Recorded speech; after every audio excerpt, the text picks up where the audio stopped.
Olá, eu sou o Pedro, e há 4 anos atrás eu descobri que eu passei no vestibular da maior universidade do país.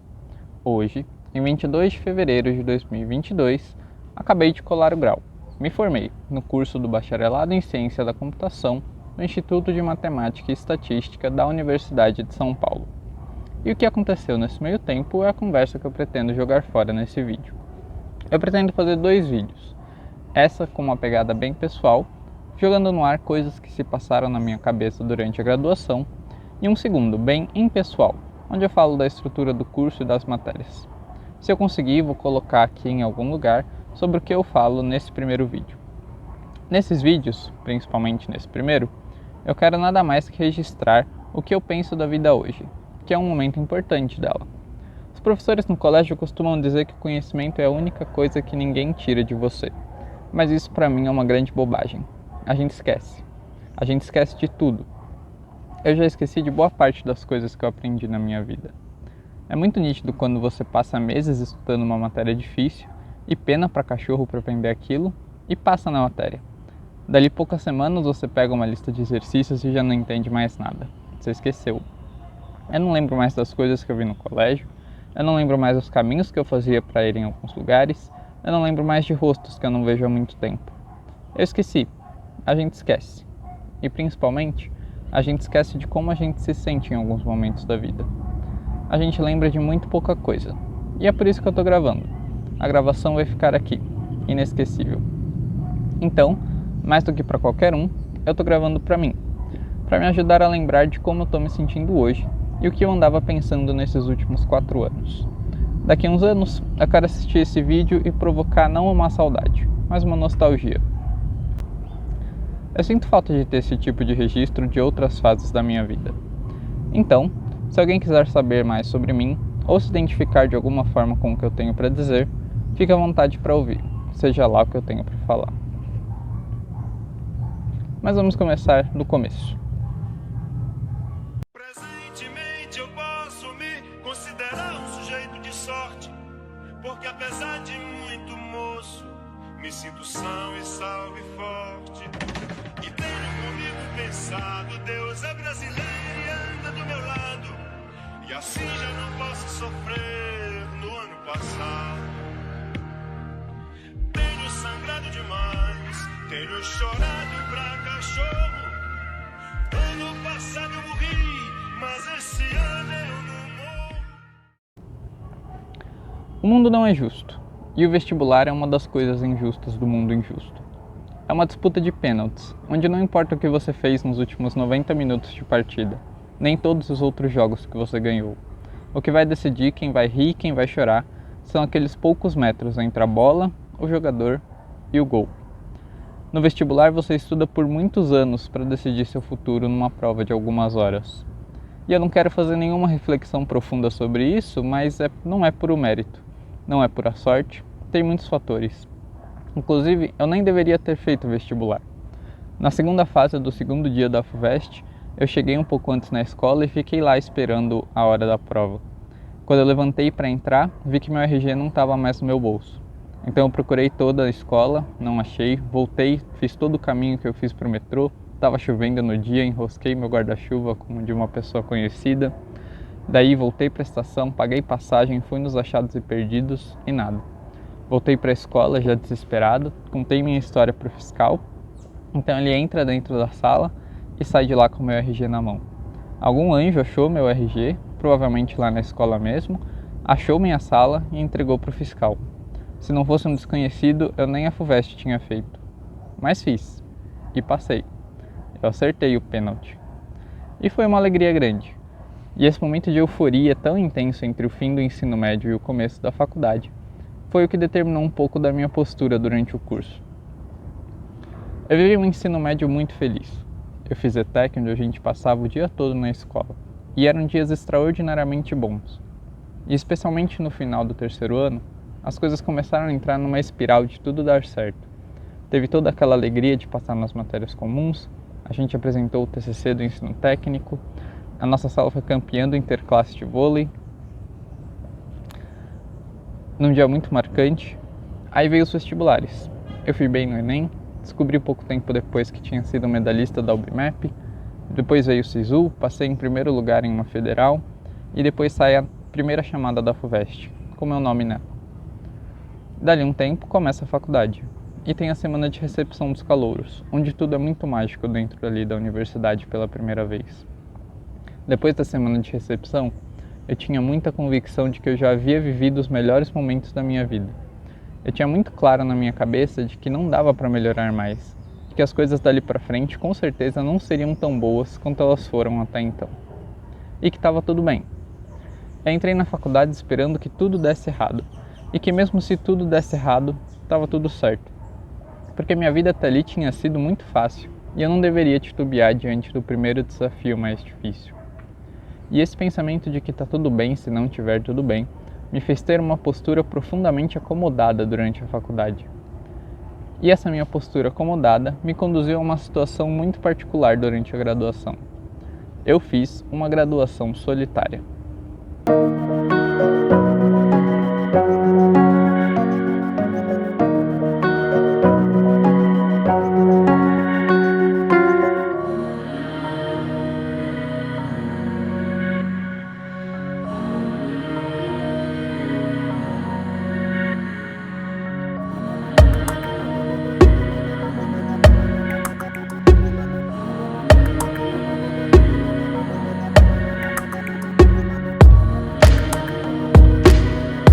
Me motivou a gravar alguma coisa desse tipo. Eu penso em gravar alguma coisa assim desde o começo do curso. A mensagem que eu sempre quis externalizar de alguma forma é que estava tudo bem comigo, mesmo sozinho. Por algum tempo eu fiquei buscando culpados para justificar o fato de eu não ter me inserido em nenhum grupinho. Eu pensava no tamanho da universidade, eu culpava a falta de trabalhos em grupo, eu culpava o fato de ninguém morar perto de mim, eu justificava para mim mesmo a minha condição em fatores alheios. Mas na verdade, o que faltou foi disposição da minha parte para mudar isso. É o tal do comodismo. Eu fiquei esperando as amizades caírem do céu, esperando que elas surgissem naturalmente, sem perceber que eu estava meio que fugindo de todas as oportunidades de interação que eu tinha. Eu moro longe da USP e eu sempre chegava atrasado. As aulas começavam às 8 e eu chegava às 8h20, 8h30. Eu chegava, a aula já tinha começado, daí eu sentava no fundo da sala para não atrapalhar a aula e perto da porta. E já começava a copiar loucamente aquelas lousas e aulas densas que você não pode perder tempo. Daí dava o horário do intervalo, eu ia pro banheiro, bebia uma água, dava uma respirada e já começava a próxima. Depois, no horário do almoço, eu olhava o cardápio dos 4 bandejões, escolhia a melhor opção e ia almoçar, sozinho. E o mais interessante é que mesmo nos tempos livres, na hora do almoço, nos intervalos, sempre tinha alguma coisa para fazer. As matérias, principalmente no começo, elas são muito difíceis de você pegar o ritmo. Tinha sempre muita coisa para estudar, listas de exercícios para fazer. Além disso, o campus é enorme, é incrível. Sempre tem algum lugar para conhecer naquela cidade universitária. Um museu, uma biblioteca, um instituto do outro lado do campus, as praças para ficar deitado na grama, o centro esportivo. No primeiro semestre, eu estava tão distraído fazendo esse monte de coisa que nem percebi que estava fazendo isso tudo sozinho, e que isso não era muito normal. Eu ficava achando que as amizades viriam naturalmente, em aulas que precisam de interação e tudo mais, mas não rolou. O BCC é um curso um pouco mais solitário nesse sentido mesmo. E quando eu percebi que eu tinha sobrado, já era um pouco tarde. Hoje eu percebo como isso é bobagem, mas os grupinhos todos se formaram, e eu não tive a menor energia para vencer aquela barreira de formar alguma interação, quebrar o gelo. E estava tudo bem. Eu não me importava com isso porque eu tinha um monte de coisa para fazer sozinho. Eu lidei com a solidão entupindo a minha grade horária de matérias, de modo que eu não tinha tempo para pensar em nada mais que não fosse a graduação. Eu ficava das 8 às 8 na faculdade, sozinho. Eu ficava semanas e semanas saindo cedo e voltando tarde sem interagir com nenhum colega. E sobrevivi. Mente vazia é a oficina do diabo. Os semestres mais suaves em termos de matéria foram os que eu mais me atormentei com essa questão da solidão. Então eu achava que estava tudo bem eu lotar minha grade de matéria e ficar estudando horas e horas sem pensar em nada além. Hoje eu vejo quanto isso não estava muito certo. ter passado 4 anos sem construir nenhuma intimidade muito forte com os meus colegas, que por sinal eram todos muito simpáticos e legais. Mas eu fico feliz de ter conseguido levar as coisas desse jeito, sem surtar, até o fim. Quer dizer, quase. Tinha uma situação que me deixava bastante incomodado, que era quando eu encontrava as pessoas que de alguma forma me conheciam de algum lugar. Por exemplo, indo para o bandejão, quando eu encontrava alguém que já tinha feito trabalho junto ou que me conhecia de fora da USP, e essa pessoa estava ali acompanhada de seus amigos e eu sozinho. E a gente se cumprimentava e sempre ficava um desconforto velado no ar. Uma sensação de que as pessoas ficavam se perguntando do porquê eu estar sozinho, sendo que elas sabiam que eu não era muito antipático nem muito social. Fica um clima no ar de: será que ele quer alguma ajuda? Será que ele está triste? Será que ele está deprimido? Será que ele quer que eu ofereça algo? Sendo que estava tudo bem. Eu tinha me colocado nessa situação por motivos muito bobos. E eu estava bem com isso, tirando nesses momentos, onde eu sentia um sufocamento muito esquisito. E aí eu fugia disso. Eu ia em bandejões que eu sabia que estariam mais vazios, eu não ia na salinha da Atlética, eu pegava caminhos diferentes dentro e fora do instituto. E aí você vai adicionando o pessoal nas redes sociais, você interage no grupo da sala, só que eu não nutria essas interações para se tornarem amizades. E só ficava criando essas situações esquisitas, que ficavam cada vez mais frequentes. E eu até comecei a pensar em umas estratégias para vencer isso que não foram muito para frente, e aí chegou a pandemia. Eu vou falar mais dela depois, mas quando ela chegou, todo mundo teve que experimentar uma vida mais solitária. Almoçar sozinho, estudar sozinho, passar os intervalos sozinhos, se tornou a realidade de todo mundo. E foi bem difícil para muita gente, mas eu estava tão habituado com isso que foi muito natural para mim essa transição para o remoto. E aí na pandemia eu abri mão e segui o resto do curso sozinho mesmo. E sobrevivi. E por eu ter passado esses 4 anos nessa condição, eu queria registrar 2 coisas hoje. A primeira delas é: evite. Eu me arrependo bastante de ter conduzido a graduação dessa maneira. Os veteranos, na semana de recepção, falam repetidamente para a gente valorizar as pessoas, os amigos que fazemos. Eles falam que vai ser difícil, mas os colegas vão estar lá para dar o apoio necessário. E eles estão certos. Geralmente quem dá esse tipo de conselho na semana de recepção é a galera mais popular, que todo mundo gosta, que vive cercado de gente e por isso sabe a importância das amizades. Eu, que não vivi isso tudo direito, também dou o mesmo conselho. As coisas ficam desnecessariamente mais difíceis quando você faz sozinho. As frustrações são mais intensas e os momentos bons acabam se diluindo porque você guarda para você. Em geral, as lembranças que as pessoas levam da faculdade são justamente os amigos, as piadas internas, as conversas, os jogos, o que se faz acompanhado. E eu não terei muito dessas recordações para levar, e elas querendo ou não fazem falta. Então, evite. E não é difícil você se enturmar. Hoje eu vejo com muito mais clareza o que eu deveria ter feito de diferente. E não é nada de outro mundo. Você na faculdade tem muitas oportunidades naturais para interagir com os outros. Passar um tempo na sala do centro acadêmico, pedir ajuda com uma lista de exercícios, discutir com o pessoal depois de uma prova, participar dos times de qualquer esporte e principalmente participar dos grupos de extensão. Grupos de extensão são criados por alunos para fazer coisas extracurriculares. E o BCC em especial é muito ativo nessa questão de extensão. É quase criminoso terminar o BCC sem participar dos grupos de extensão. E eu sou réu, confesso.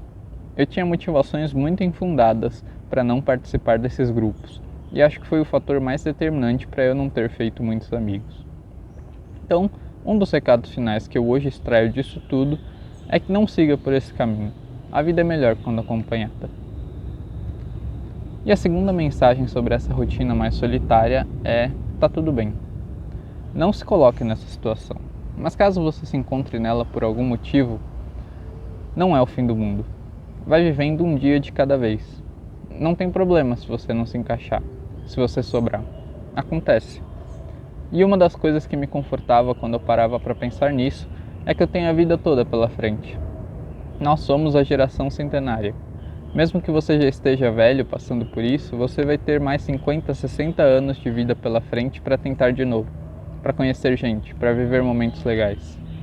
E também quase tudo que você faz acompanhado dá para fazer sozinho.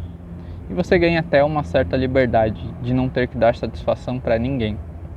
Você vai comer onde você quiser, na hora que quiser, se matricula nas matérias que bem entender, gasta as horas vagas da forma que achar melhor. Não precisa falar para ninguém se você for matar aulas, se você for almoçar em casa, se você quer assistir uma palestra aleatória, você só vai. É um sentimento de liberdade diferente. Mas não se iluda. Tudo isso você pode fazer com companhias que pode fazer tudo ficar bem melhor. Mas enfim, no final das contas, todo mundo tem que fazer coisas solitárias em algum momento. Quem vai aprender a matéria é você. Quem vai passar ou reprovar é você. Quem vai fazer os trabalhos é você. Então foca nessas coisas mesmo. E tá tudo bem. Não tem nada de errado você estar desacompanhado. Inclusive, nós estamos por aí. No fundo da sala, nos cantos dos bandejões, nas salinhas de estudo. Se você reparar, o pessoal do bloco do Eu Sozinho vai ter sempre algum representante nas redondezas. E isso não muda muito a situação, mas ajuda a lembrar que a vida está ali acontecendo para todo mundo e que ninguém vai morrer por causa de um período mais solitário. Não precisa ter medo da solidão. A solidão não mata, o medo sim. Vai ser estressante e cansativo para todo mundo.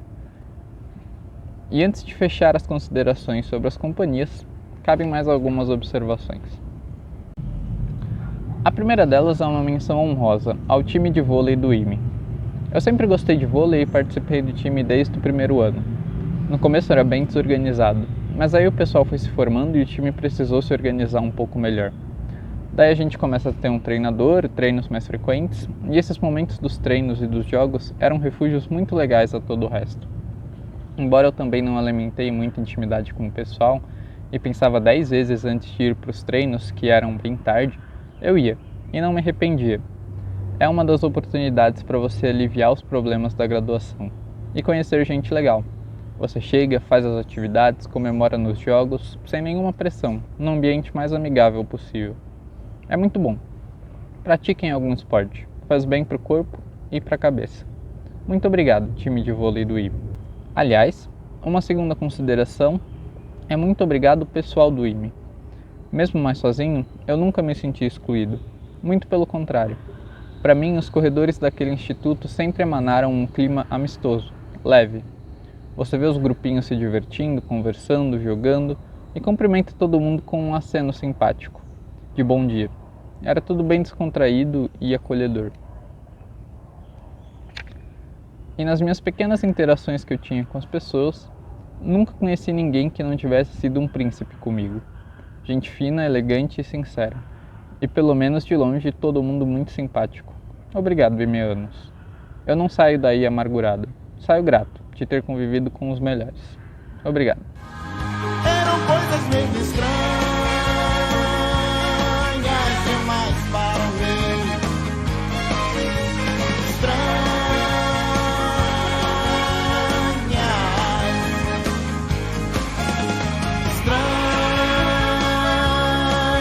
demais para mim. Acho que é o meu fim.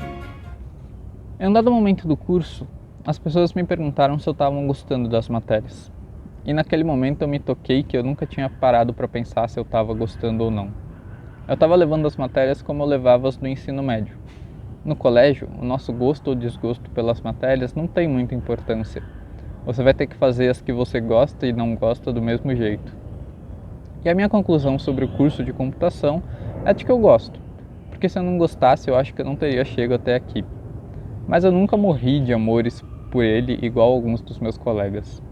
Inclusive, a minha chegada nessa área também contou com os acidentes do destino. Quando eu fui me inscrever na ETEC, no ensino médio, eu jurava que tinha me inscrito no curso de mecatrônica e descobri no dia da matrícula que eu marquei informática. A escolha da minha carreira veio de um clique errado na hora da inscrição. E aí eu fiz o curso técnico de informática e a maioria da sala não seguiu na área, mas o pessoal falava que eu era um dos poucos alunos que me dava bem com as matérias do ensino técnico e que faria sentido se eu seguisse na área da computação. E aí eu, que nunca tive muita disposição para decidir as coisas da minha vida, achei que fazia sentido e me inscrevi no curso de Ciência da Computação da FUVEST. Para quem não sabe para onde vai, qualquer caminho serve. Mas eu nunca fui apaixonado por tecnologia. Nunca fui o cara que desmonta o computador e mexe nas configurações e formata o notebook das tias. Eu nunca tive esse perfil. Tem coisas que eu gosto de fazer. Eu gosto de jogar vôlei, eu gosto de jogar no celular, eu gosto de tocar teclado. Não necessariamente eu gosto de ficar programando. Mas eu deixo as coisas que eu gosto de fazer no lugar dela, dos hobbies. Porque não é porque você gosta de uma coisa que você é muito bom nela. Eu jogo vôlei há muitos anos e até hoje eu sou café com leite. Eu jogo xadrez, ganho umas, perco várias. Eu demoro 1 ano para aprender a tocar uma música no teclado. Ninguém me pagaria para fazer as coisas que eu gosto de fazer. E se eu quisesse ser bom mesmo nessas coisas, eu teria que investir muito tempo e dedicação, estudando e treinando, e ia ser tão chato e estressante quanto qualquer outra profissão. Para mim, esse conceito de trabalhar com o que gosta é uma fábula que a nossa geração gosta mais do que deveria. Eu acho que isso frustra algumas pessoas mais do que deixa feliz. Ser feliz trabalhando é um privilégio difícil de ser alcançado. E foi assim que eu tentei levar o curso, sem pensar muito se eu estava gostando ou não gostando. Tinham matérias mais legais que outras, claro, mas em geral era mais o estresse de você ter que dedicar dias e dias e dias e noites para fazer alguma coisa chata, difícil. E isso desgasta qualquer um. E me desgastou muito, mas isso aconteceria em qualquer curso. E nos momentos de maior cansaço, nos dias de completo esgotamento físico e mental, eu me condicionava para aprender a descansar e não a pensar em desistir. Eu procurava uma música legal, tirava o pé do acelerador, faltava em matérias. Não é trivial, é longe de ser fácil conseguir aguentar essa rotina puxada. Não dá tempo de descansar. E eu ainda por 2 anos levei só a faculdade, sem trabalhar. E só depois que juntei com um estágio e depois com um trabalho. Não é fácil. E a minha faculdade ainda foi muito mais tranquila que a da maioria dos universitários desse país, que tem que levar essa jornada dupla desde o começo. E é por ter tido a oportunidade de não enfrentar os problemas que a maioria dos brasileiros enfrenta, que eu quis fazer a faculdade o mais rápido possível, nos 4 anos, que é o período ideal. Não tem problema em fazer a faculdade em mais tempo, em trancar matéria, em trancar o curso e começar de novo. Eu não estou julgando ninguém, cada um sabe do seu ritmo. Mas para mim, eu sabia que a minha vida tinha sido muito confortável para eu aceitar ocupar a vaga de outra pessoa por um período maior que o necessário. Eu nunca tive itens de luxo, mas em casa a gente tem itens de conforto que faltam para muitos. A gente sai para comer fora de vez em quando, tem computador, internet, e eu tenho uma família muito presente, parceira, e tenho uma saúde muito boa. Eu estava fazendo uma universidade pública. A sociedade pagou os 4 anos de faculdade, uma faculdade de excelência, cara. Uma sociedade que espera que eu retribua minha formação de alguma forma. E eu espero fazer isso em breve. Mas uma primeira humilde retribuição é liberar minha vaga para uma próxima pessoa usufruir da USP o mais cedo possível. Tem bastante gente que perde um pouco a noção disso. Gente que estudou nos melhores colégios, que aluga casas do lado da USP, que tem todos os amigos para dar apoio e ainda assim faz o curso 2, 3 anos além do esperado. Gente que eu daria tudo para estar no lugar e que mesmo assim reclama de um monte de coisa. Eu não sei onde dói a ferida de cada um, quais são os problemas que cada um enfrenta. Mas tem estudante que esquece um pouco o nível de privilégio que é cursar um curso como o nosso. E nesse sentido eu fui meio careta. Eu tentei terminar o curso em 4 anos. Conseguir ou não conseguir é o de menos. O importante é você saber que está se esforçando para aproveitar com um ritmo eficiente o investimento dessa graduação. Eu, felizmente, consegui.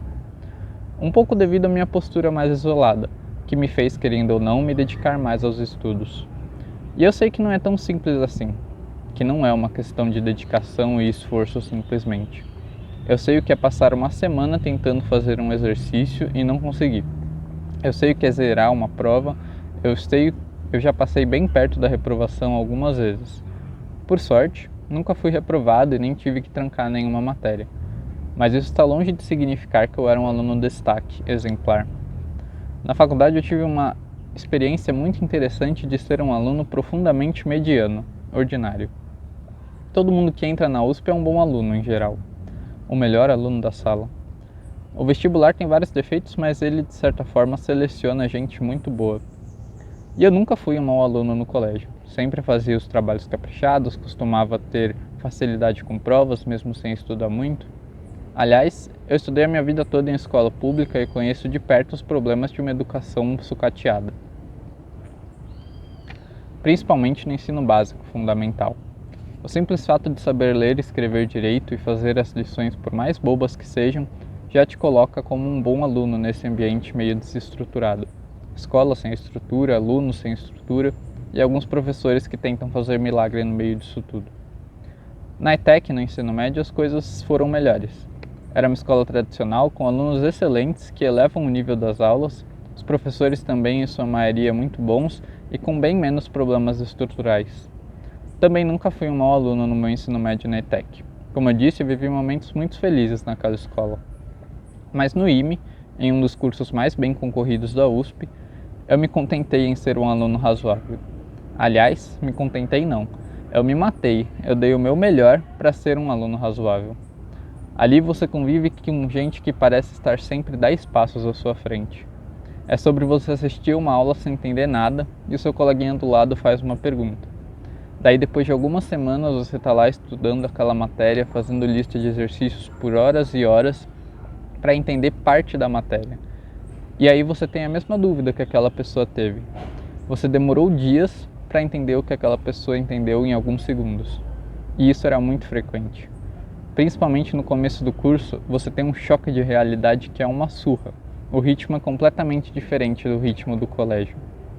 Aulas de 2 horas no mínimo, 2 ou 3 vezes por semana, completamente teóricas, com os melhores professores do país. E a matemática universitária de um curso de exatas como o BCC é muito diferente da matemática que você vê na escola. As aulas são densas e difíceis. Depois das primeiras provas você vê o número de alunos diminuir bastante, que é o pessoal que não aguenta. E isso dá medo, muito medo. No começo do segundo e do terceiro semestre eu morria de medo das matérias, porque você descobre ali que não é fácil e que não é nada parecido com o resto da sua vida escolar. Com o tempo, ainda bem, você perde o medo. Eu perdi o medo das matérias ali no segundo ano, porque você engata. Você descobre como você aprende melhor e você aprende que você tem que perder muito tempo estudando e você aceita que você vai sofrer muito antes de entender a matéria.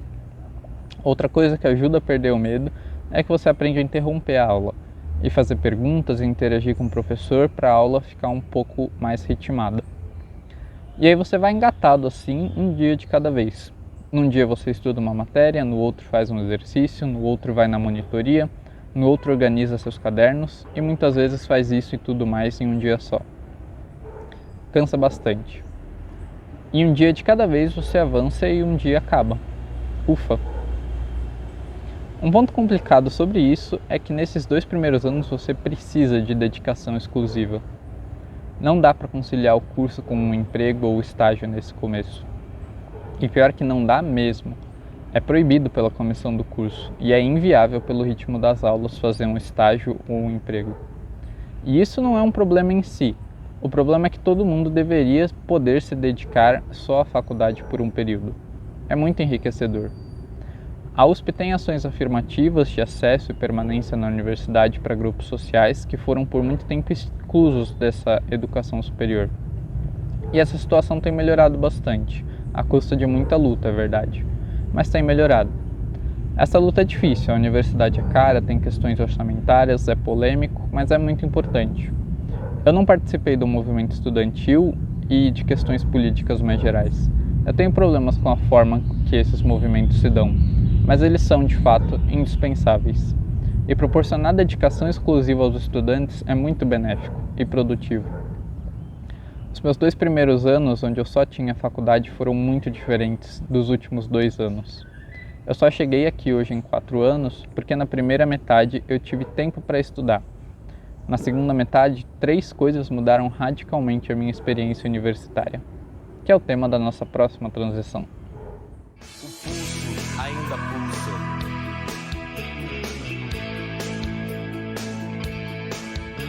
O corpo ainda é pouco.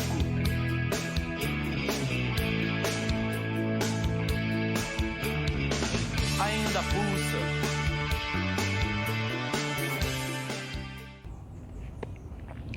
A última vez que eu pisei no IME foi no dia 13 de março de 2020. Na tarde daquela sexta-feira estava planejada uma cerimônia em comemoração aos 50 anos do Instituto. Mas na hora do almoço o diretor soltou uma nota cancelando o evento. E algumas horas depois a USP suspendeu as aulas presenciais. As aulas tinham começado há umas 3 semanas naquele ano e os casos tinham começado a surgir. Estava todo mundo muito assustado com a notícia dos primeiros casos na universidade.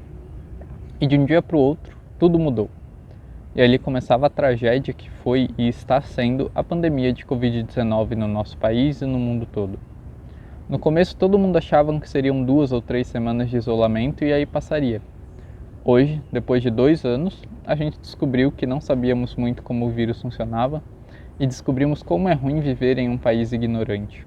Um país que intensificou a tragédia da pandemia por estar afundado em um cenário político e social de despreparo e ignorância. No BCC, a pandemia não atingiu de maneira muito grave o andamento das aulas. Na segunda-feira, depois daquele dia 13, eu já tive todas as minhas aulas remotas. Em outros cursos e outras faculdades, as pessoas passaram meses sem aula. Então, até que a transição no nosso curso foi bastante fluida. Os professores conseguiram, de certa forma, seguir com as matérias remotamente. E a minha consideração sobre isso tudo é que foi bem ruim, mesmo com um empenho louvável dos professores. A experiência remota não se compara com a experiência presencial. E eu falo isso sobre o ponto de vista de quem não tinha muitos amigos, então não senti falta das interações com a turma, e de quem morava muito longe da faculdade. Todo dia eu pegava 2 ônibus mais o circular, todos sempre bem cheios. No total eu passava 4 horas por dia no caminho, somando ida e volta. E mesmo assim, eu não sou um entusiasta do EAD.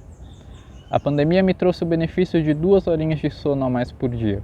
Ao invés de acordar às 5h30 para a aula das 8, eu acordava às 7h30. E só. O resto foi todo desvantagens. O campus em si é uma das melhores coisas daquela universidade e fez muita falta. A cidade universitária. O clima daquele lugar é muito único e deixar de vivenciar aquilo fez muita diferença. Os bandejões também deixaram saudade. É uma comida muito boa, inclusive incrivelmente boa. Tem gente que reclama, mas eu amava a comida de todos os 4 bandecos do campus. E era muito acessível. Pagar R$2 por refeição é o maior privilégio de um estudante da USP. E de fato, as aulas são muito diferentes.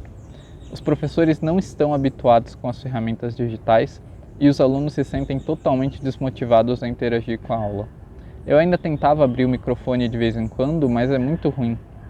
As aulas ficam chatas e monótonas sem ver o professor e os alunos não se sentem confortáveis para abrir a câmera ou o microfone. A lousa faz muita falta. Trocar uma parede inteira de coisa escrita por uma telinha muda completamente o esquema da aula. Não dá para passar prova, então a quantidade de trabalhos aumentou consideravelmente. O espaço da sua casa não é igual ao espaço da sala de aula. Eu estudava na mesa de jantar e ainda tinha sorte de ter uma internet boa. Enfim, no meu caso, a experiência do ensino remoto não vingou, não rolou. Para mim, o EAD não vai substituir tão cedo a experiência arcaica da aula presencial. Além da pandemia com o EAD, a segunda coisa que mudou a minha vida universitária na segunda metade do curso foi o estágio, quando eu deixei de ter a tal da dedicação exclusiva. Não é simples se organizar para fazer um estágio no BCC. Os professores acham que é perda de tempo e as aulas são completamente espaçadas ao longo do dia. Eu tive que adiantar muita matéria nos primeiros semestres e pegar matérias muito avulsas para conseguir fazer uma grade horária minimamente conciliável com algum estágio. Eu tinha me planejado para estagiar no primeiro semestre de 2020, mas acabei começando só em agosto daquele ano. Não é porque você é um aluno da USP que você vai escolher a empresa que você vai trabalhar, ainda mais sendo um aluno mediano como eu, que não se destaca em grupos de extensão, não participa de maratona de programação, de hackathon, essas coisas. Mas de fato, o mural de estágio está sempre cheio, e eu fui em meia dúzia de entrevistas até conseguir passar na empresa que eu estou hoje, que é uma ótima empresa. Eu não tenho o que reclamar dela. Eu tenho um emprego que muita gente daria tudo para ter. Um lugar legal, promissor, com uma equipe muito parceira. E embora tenham colegas meus da faculdade brilhantes que hoje estão ganhando em dólar, euros, libras esterlinas nas maiores empresas do mundo, eu tive uma oportunidade muito boa com a empresa que eu estou hoje e estou muito feliz de trabalhar lá. Só que não é fácil conciliar o curso com um estágio, muito menos com um emprego. Eu fiquei 1 ano como estagiário e no último semestre fui efetivado. E você ceder 30 ou 40 horas semanais para o seu emprego muda completamente seu foco. Com o estágio, você vai abdicar de fazer lista, de estudar para as provas, você vai diminuir teu sono para tentar dar conta e não vai dar conta. Você vai escolher em qual matéria você vai mal, se não em todas, e vai se desmotivar. Porque na empresa o seu esforço está sendo pago. Na faculdade, você que está pagando para se esforçar. É difícil. O tempo vira o seu recurso mais precioso. Se você coloca na ponta do lápis, seu dia precisaria de umas 30 horas para você conseguir fazer tudo o que precisa. Quando chega no final do dia, você está tão esgotado que não tem tempo nem de pensar na vida. Você só deita e dorme e acorda algumas horas depois mais cansado do que quando foi deitar. E com o TCC, isso tudo é esticado ao extremo. Aliás, os TCC são a priori individuais no BCC. E levar as matérias, o trabalho e o TCC foi o maior desafio da minha vida até agora. Você nunca acaba o TCC. Você pode ter 1000 horas por dia que você não vai acabar o TCC. E eu ainda tinha reuniões semanais todas as sextas-feiras com os meus orientadores, onde eu tinha que mostrar alguma coisa, porque eles esperavam algum avanço em 1 semana de espaço. O problema é que as minhas manhãs e tardes estava trabalhando. À noite eu ia assistir às aulas, sempre atrasadas.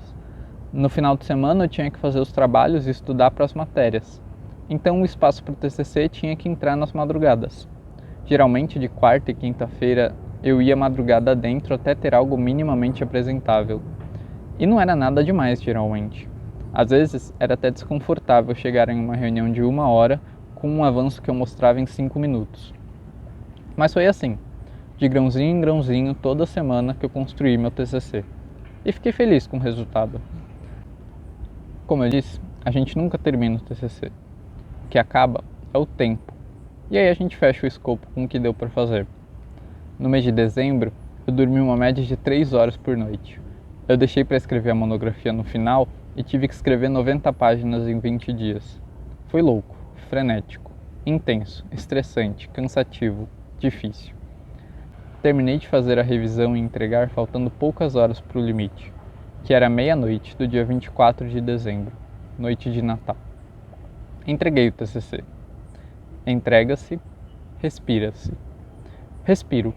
Hoje, ainda processando tudo isso que aconteceu. E agora, 2 meses depois, já com a nota em mãos e com a cabeça bem mais arejada, chegou a hora de refletir sobre tudo isso e colocar um ponto final nessa história repleta de vírgulas e reticências. I'm much too fast to take that test. Changes. Turn and face the strain. Changes. Don't wanna be a richer man.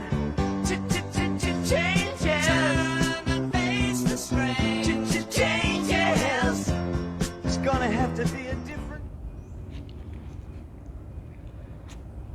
Como diria Brás Cubas, este último capítulo é todo de negativas. Se você de alguma forma se sentiu inspirado pelo que eu disse, assiste de novo.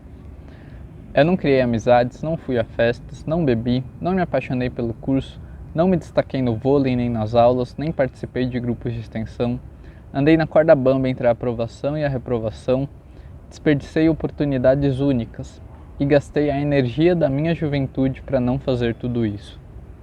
Verdade é que, ao lado dessas faltas, coube-me a boa fortuna de alcançar a celebridade do diploma e de ter hoje uma profissão e um emprego. E por isso, achei-me com um saldo positivo. Sou grato pelo profundo amadurecimento que esses últimos 4 anos me proporcionaram. Eu aprendi muito, não só sobre computação, porque a parte teórica eu vou esquecer em pouco tempo. Eu aprendi sobre as pessoas, sobre ciência, conheci a cidade de São Paulo como nunca antes e aprendi a não ter medo. Não ter medo do que eu não conheço, não ter medo de aprender, de ter que conhecer as pessoas, aprendi a não ter medo da solidão. E junto da gratidão pelo amadurecimento, o segundo sentimento que domina o meu espírito é o cansaço. Sim, grato e cansado. Este sou eu. E aquele sentimento de orgulho, de missão cumprida, ainda não chegou. Acho que precisa de mais tempo. Por enquanto a minha família está orgulhosa, mas eu estou mais cansado mesmo. A sensação é de quem chega em casa depois de uma tempestade. Aqueles dias de verão, quando começa a chover na hora de sair do trabalho, e aí a cidade vira um caos. O ônibus demora para passar e você fica lá no ponto tomando chuva. Daí entra no ônibus lotado, abafado, que embaça o óculos e ele fica preso no trânsito. E aí na hora de descer você mergulha o pé numa poça enlamaçada, a chuva aperta, você abre o guarda-chuva, mas já não adianta. Aquela chuva de vento te molha inteiro. Daí você entra no segundo ônibus e guarda o guarda-chuva, mas a sacola tá furada. Daí molha toda a mochila e fica aquele cheiro de cachorro molhado. No segundo ônibus, também cheio, tem um ar-condicionado, mas você tá todo molhado e começa a doer a ponta dos dedos que tenta alcançar a haste naquela lotação. E você fica por horas no trânsito, a bateria do celular acaba, a fome vai chegando e tudo o que tinha para dar errado, deu errado. Mas você chega em casa, com fome, sede, frio, sono. Não foi fácil, mas você chegou. E o sentimento não é o orgulho, o sentimento é o cansaço. E assim estou, como quem finalmente chega em casa depois de uma tempestade. Eu cheguei em casa depois de uma tempestade. Estou exausto. E às vezes a gente prende toda a nossa atenção nesse temporal que passou, que não dá valor para o objeto mais importante dessa oração. Eu cheguei em casa depois de uma tempestade. O termo mais valioso dessa frase não é a tempestade, muito menos o eu. O que realmente importa é a casa onde a gente chega. É a família que vai te esperar com um chá quente e uma toalha, que não vai descansar enquanto você não chegar são e salvo. E hoje, estando acolhido pela minha família, que eu vejo que é só isso que importa. É aqui a casa que vai me abrigar de qualquer tempestade, e que me abrigou dessa, fazendo todos os problemas do mundo parecerem pequenos.